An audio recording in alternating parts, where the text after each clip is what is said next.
Olá, estamos de volta para o último bloco do Frente a Frente, que recebe hoje o presidente da Comissão de Fiscalização Financeira e Controle da Câmara dos Deputados, deputado Roberto de Lucena, do Podemos de São Paulo. Deputado, a gente estava conversando aqui no intervalo sobre teto de gastos. Nessas recomendações que o TCU, o Tribunal de Contas da União, fez ao governo na aprovação das contas hoje, se colocou como um alerta ali, olha, tem que fazer a reforma da Previdência. E, a grosso modo, o recado foi esse. Porque em 2024, do jeito que está, ou seja, o Brasil tem teto de gastos, e se nada for feito em termos de reforma, de diminuir o gasto público, chegaremos em 2024 com shutdown, ou seja, colapso geral, não tem como pagar mais nada, ninguém vai poder mais ter um investimento, enfim, é um cenário catastrófico aí desenhado pelos ministros e técnicos do Tribunal de Contas da União. Como é que sai desse imbróglio? Precisa fazer a reforma da Previdência. Eu defendo que se faça a reforma. Antes da reforma, entendo que o governo tem uma lição de casa para fazer. Por exemplo? Lição de casa do governo. Primeiro, cobrar a dívida dos grandes devedores da Previdência. Nós estamos falando de uma monta considerável de quase R$500 bilhão.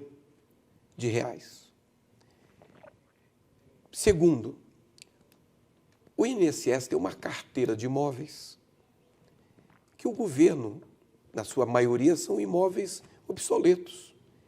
Eu não sei por que o INSS tem que ter fazenda, tem que ter prédios que não têm uso e estão dando despesas para a União. Então, precisa leiloar, precisa transformar isso... São imóveis tomados, né, de devedores. Exatamente, mas precisa transformar isso em recursos para a própria Previdência. Terceiro, a Previdência urbana, ela não é deficitária. A Previdência rural, dependendo do ponto de vista, ela é deficitária. E eu defendo um estudo para que a Previdência rural ela esteja colocada na assistência social, onde existe dinheiro. Porque o recurso da Previdência, ele não é só da Previdência. É a Previdência, é a Seguridade Social, é a assistência social. Esse tripé, ele tem dinheiro. A outra coisa que o governo precisa fazer é rever a agenda de desonerações, porque nas últimas 2 décadas nós fomos irresponsáveis fazendo desonerações de setores sem contrapartida social, inclusive. E quando chegou a crise, esses setores mais beneficiados foram os primeiros E o que mudaria na Previdência? Na desoneração, Mas na Previdência, o senhor acha que isso aí tira, resolveria o problema? Isso tira o impacto sobre a Previdência. Uma outra coisa ainda, nós temos a DRU, que foi votada de 20% para 30%. Exatamente. Nós precisamos o quê? Retorna a DRU para 20% pelo menos. Então, nós temos aí um número da Previdência que precisa ser revisto. Não existe o déficit conforme estabelecido, conforme colocado. Mas por que eu defendo, apesar disso, a reforma da Previdência feita essa lição de casa? Não é por rombo, não é pelo déficit, porque nós, com essa lição de casa feita, nós resolvemos, mas é pelo futuro, porque o Brasil está envelhecendo. Nós hoje somos 30 milhões de brasileiros com 60 anos ou mais. Em 2050, nós seremos 39 milhões, 38 milhões.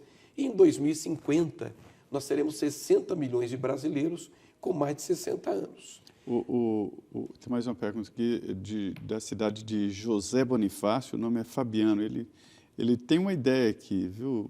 Uma ideia muito boa. Ele está dizendo o seguinte: o presidente tirou R$10 de todos, porque ele não tira 20% de todos, do presidente da República até vereadores, dizendo que é fã da Rede Vida, obrigado, Fabiano, e dizendo que está assistindo sempre o programa, muito obrigado. É uma ideia boa, né? No momento desse, dar uma cortada. Deputado, existem propostas sérias de repensar o Estado, né? O Estado está muito grande, gasta demais. Se eu ver a Câmara dos Deputados e Senado, gastam juntos 12 bilhões de reais por ano, 12 bilhões. Para vocês terem uma ideia, uma cidade de porte médio ali, de 400 mil habitantes, ela tem um orçamento por volta de 900 milhões. Ou seja, a Câmara e Senado gastam mais do que 12 vezes mais do que uma cidade de 400 mil habitantes, com toda a sua complexidade, educação, saúde, transporte e tal. Os funcionários públicos, não são todos, mas existe um desequilíbrio muito grande, alguns ganham muito, né? E é por onde vai o grosso do gasto do Estado. Está na hora de repensar. O senhor falou aí a história de vender imóveis, tá, paga ali o mês, e o próximo ano, quer dizer, complica. Quer dizer, não está na hora de repensar aí o Estado, repensar Nós precisamos fazer a reforma da Previdência de olho no futuro, em função dessa alteração da pirâmide social, porque nós vamos enfrentar um colapso lá na frente. Eu defendo a reforma da Previdência e não defendo a proposta que o governo mandou para a Câmara dos Deputados. Por isso, encaminhei diversas emendas, foi o segundo parlamentar que mais emendou o texto do relator. Agora, o Estado tem que ser revisto. Eu não defendo o Estado mínimo, eu defendo o Estado necessário e defendo, inclusive, um projeto de país representado nesse momento pelo senador Álvaro Dias, do meu partido, do Podemos, que se comprometeu conosco. Aqui ele vai assumir um compromisso com a sociedade de que vai reduzir o número de ministérios, ele vai reduzir o número de cargos comissionados e vai enviar para o Congresso Nacional uma proposta, e isso mexe com a Constituição, isso é uma coisa muito delicada, séria, de que reduzir o tamanho do Congresso Nacional.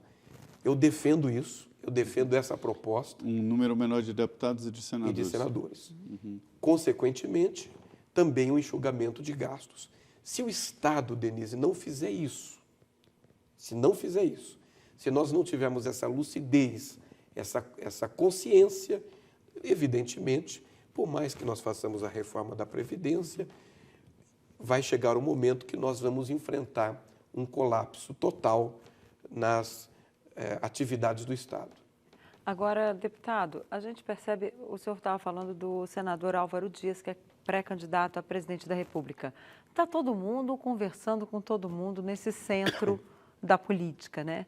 Mas qual é o principal atrativo, que garantias Álvaro Dias dá a esses partidos de que ele tem algum sucesso eleitoral, uma vez que o partido é pequeno e a hora que a campanha começar, ele vai ter muito pouco tempo de TV e os analistas ainda dizem que o que manda hoje na campanha política, ainda no Brasil, é o tempo de televisão. Como evitar que isso acabe deixando o senador aí num segundo plano, num segundo pelotão? Então, eu diria que o nosso senador, ele está em segundo, mas não em segundo plano, ele está no segundo turno das eleições. Álvaro Dias vai para o segundo turno. Por quê? Quando você considera as questões matemáticas, Álvaro Dias está fora do jogo, matematicamente falando. Quando você considera as variáveis políticas, as variáveis sociais, as variáveis econômicas, pelo contrário, ele é um candidato com condições de estar no segundo turno e de vencer as eleições agora em 2018. E o que é que atrai neste momento, o que é que pode atrair o olhar do Brasil, o olhar da sociedade, o que pode atrair a atenção desse bloco de partidos, desse conjunto de partidos do centro, para esse projeto de país representado por Álvaro Dias. Álvaro recentemente esteve no Paraná e ele fez participou de uma grande reunião. 95% dos prefeitos do Paraná estiveram ali, independentemente dos seus partidos, para reconhecer que Álvaro foi o maior governador que o Paraná já teve e reconhecer que ele é o melhor projeto para o país. Ora, A pessoa que sai da sua casa, do seu estado, com essa credencial, ele precisa chamar a atenção do país.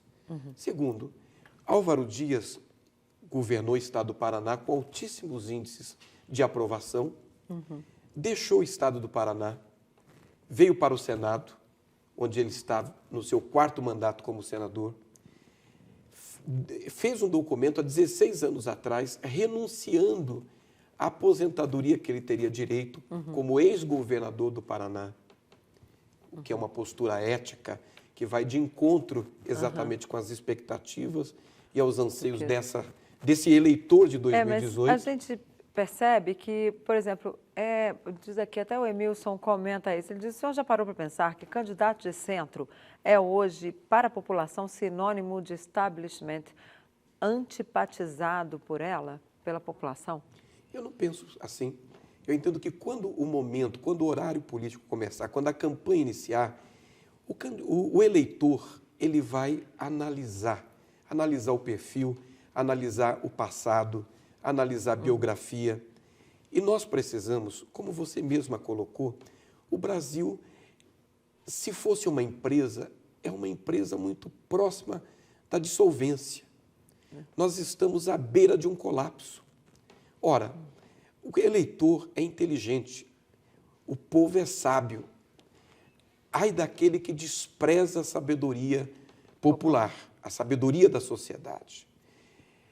Se nós tivéssemos aqui uma empresa e essa empresa estivesse à beira desse colapso e vendo o risco que o Brasil está vivendo, qual é o executivo que nós contrataríamos para que pudesse conduzir, recuperar essa empresa? 69% dos entrevistados ainda não sabem responder essa pergunta, Então, considerando aqueles que não querem contratar ninguém e aqueles que 46%, segundo os dados do último Datafolha. Quando chegar o momento de se discutir o processo eleitoral, a sociedade brasileira vai participar dessa discussão e saberá analisar o melhor perfil, a melhor história, a melhor biografia e um líder preparado, equilibrado, que tem condições de representar esse projeto de país e tem compromisso com essas defesas que eu faço, que é a diminuição do tamanho do Estado até o limite do Estado necessário, a diminuição do Congresso Nacional, que é uma resposta da sociedade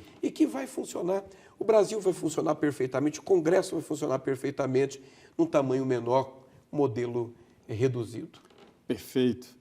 Olha, eu queria agradecer muito o deputado Roberto de Lucena, presidente da Comissão Fiscalização Financeira e Controle da Câmara dos Deputados. Nessa mesa redonda aqui, foram perguntas francas, abertas, ele respondeu a todos. E agradecer a participação, são muitas participações, muitas perguntas, e vou encaminhar aqui para o deputado todas as perguntas. Eu queria agradecer o José Nilson, do Piauí, a Jocélia Francisca, o Alexandre Batista, o Gildan, de Três Lagoas, o Felipe, lá de Timóteo, irmão do Marcos Paulo, né? Lá de Timóteo, em Minas Gerais, e também o Evandro, o Francisco Batista e o Ricardo, vários que fizeram perguntas aqui. Nós transferiremos essas perguntas para o deputado Roberto de Lucena. Muito obrigado, deputado, e também a Denise Rotenburg, que depois de umas férias curtas, uma viagem internacional, claro, gente chique, só viaja para o exterior, né? Está de volta aqui ao batente, a essa mesa redonda. Denise, muito boa noite, obrigado. Boa noite, Zé Maria, boa noite, deputado, obrigada por ter aceito o nosso convite. Obrigado. E boa noite para você que nos assistiu. E Zé Maria, férias a gente precisa tirar, porque esse ano vai ser difícil, né? Vai. E nós estaremos aqui informando a você, levando a você subsídios para a sua decisão importante, que é o voto. Olha, muito boa noite, fique com Deus. E em seguida aqui começa o Jornal da Vida com as principais notícias do mundo e daqui do Brasil. Até mais, até a próxima.